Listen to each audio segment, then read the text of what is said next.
कुछ बेईमान ठग लुटेरे हमारे समाज के भी और अन्य समाज के लोग जो बुरी नजर दिखा रहे हैं उनको पहचानिए, संगठित होइए और इन बेईमानों का सामना करके उनको खदेड़ने का काम करिए, तब जाकर के समाज का विकास होगा साथियों।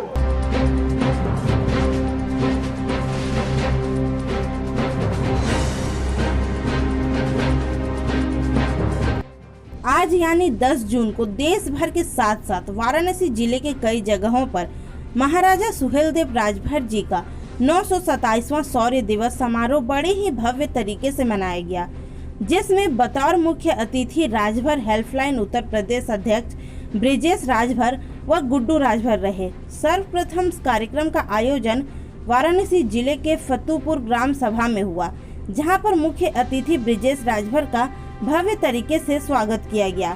साथ ही फूलपुर थाना क्षेत्र के खालिसपुर ग्राम सभा में भी बतौर मुख्य अतिथि ब्रिजेश राजभर ने महाराजा सुहेलदेव राजभर की प्रतिमा पर माल्यार्पण कर दीप प्रज्वलित किया और इसी दौरान वाराणसी के ही सारनाथ स्थित सुहेलदेव पार्क में भी ब्रिजेश राजभर द्वारा हवन किया गया और सुहेलदेव राजभर की प्रतिमा पर दीप प्रज्वलित कर माल्यार्पण भी किया गया।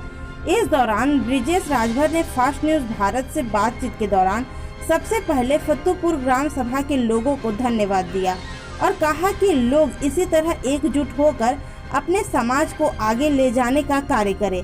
जो राह चक्रवर्ती सम्राट महाराजा सुहेलदेव राजभर जी दिखाए हैं, उन्हीं के मार्गदर्शन पर चलते हुए हम लोग भी अपने समाज को प्रताड़ित होने से बचाएं, ताकि समाज में अशिक्षा, बेरोजगारी जैसी कई जरूरी कार्यों से मुक्ति मिल सके। ब्रिजेश राजभर को लोगों ने अपने बीच पाते हुए जमकर तालियों से उनका स्वागत किया। आपको बता दें कि राजभर समाज में वाराणसी से लेकर जौनपुर तक और जौनपुर से लेकर आजमगढ़ तक, आजमगढ़ से लेकर गाजीपुर तक, मऊ से लेकर देवरिया, गोरखपुर तक बस लोगों की एक ही पसंद है, या यूं कहें कि पूर्वांचल में इस वक्त ब्रिजेश राजभर एक नए समाज सेवक के रूप में तेजी से उभरते नेता व समाज सेवक नजर आ रहे हैं। लोगों ने कहा कि ब्रिजेश राजभर जिले के ही नहीं पूर्वांचल लोगों की पहली पसंद है और हमारे राजभर समाज का ये उभरते चेहरे हैं जो युवाओं के मार्गदर्शक के रूप में उभर रहे हैं। हमारा समाज ब्रिजेश राजभर के संग हमेशा है। जिस तरह से ब्रिजेश राजभर ने पूर्वांचल में राजभरों का नाम रोशन किया है, वह दुख सुख में हर परिवार से मिलते जुलते हैं। यही उनकी रुचि हमें ब्रिजेश राजभर की ओर खींचती चली आती है। इस दौरान राजभर हेल्पलाइन उत्तर प्रदेश के गुड्डू राजभर भी मौजूद रहे।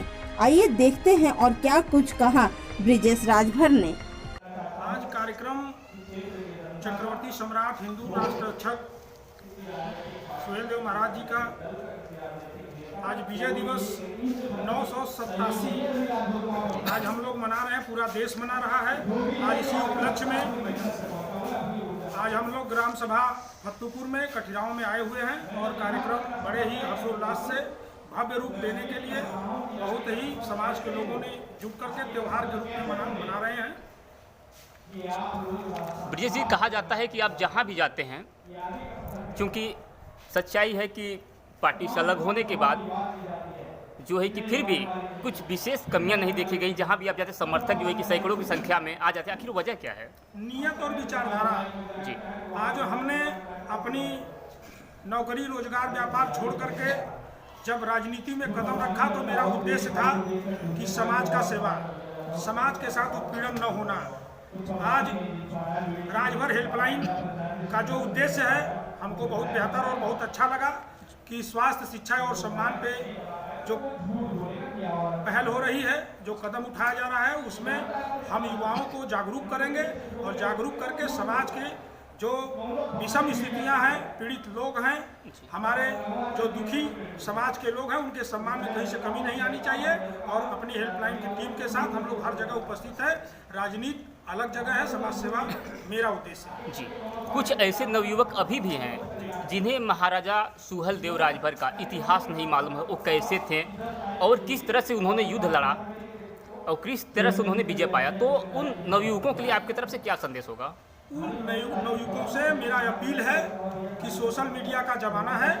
मैं निवेदन करना चाहूँगा कि आप गूगल पे सर्च करिए, इतिहास को टटोलिए। अगर कहीं से भी कमी या दिक्कत समझ में आती है तो हमारा कॉन्टैक्ट नंबर है, उस पर संपर्क करिए। हेल्पलाइन ऑनलाइन चल रहा है और पूरा डिटेल देने की हम लोग कोशिश करेंगे।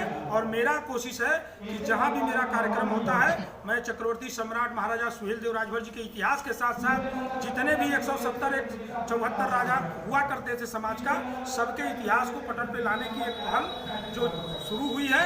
आज हमारे बड़े भाई राजू राजभर जी हैं, बड़े भाई गोपाल राजभर जी हैं, जो कि हमारे मार्गदर्शक के रूप में समाज के लिए हर कदम पे काम करने के लिए पहल कर रहे हैं। और मैं चाहूँगा कि आप लोग ऐसे इसी तरह युवाओं को जागृत करिए और लोगों को ऊर्जा मिलेगी, तब जाके समाज का विकास होगा। ये तो रही युवाओं को शिक्षा और प्रेरणा देने की बात।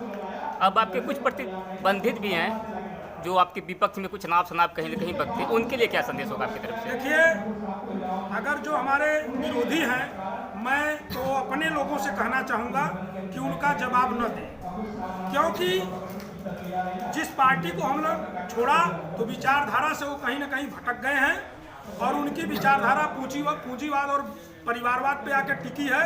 और जो विरोधी गलत बातें या विरोध कर रहे हैं या गाली गलौज से बात कर रहे हैं, मैं अपने समर्थकों से आपके चैनल के माध्यम से अपील करना चाहता हूं कि हो सकता है कि माननीय नेताजी का भाषण है, उनका सोच है कि मैं मुख्यमंत्री बनने जा रहा हूं, तो जो हमारा विरोध कर रहे हैं उन लोगों को कहीं ना कहीं ये दिक्कतें आ रही हैं कि हो सकता है कि मुख्यमंत्री अगर बन जाएं तो ऐसे जो गाली दे रहे हैं उनके समर्थक हमको, तो वो हो सकता है कि वो कैबिनेट में न चले जाएं, या वो कैबिनेट में जाने के बाद या कुछ ऐसे गाली गलौज वाले उनके संस्कार वाले बच जाएंगे, तो हो सकता है 2024 में प्रधानमंत्री बने तो ये लोग केंद्रीय कैबिनेट मंत्री में चले जाएंगे।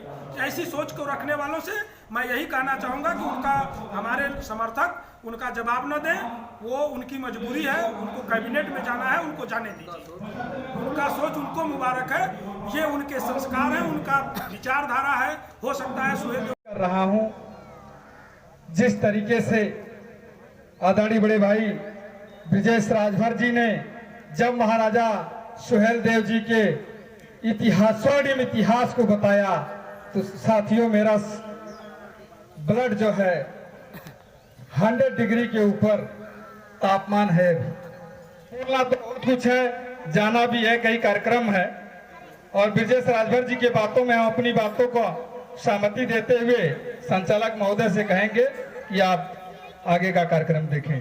धन्यवाद।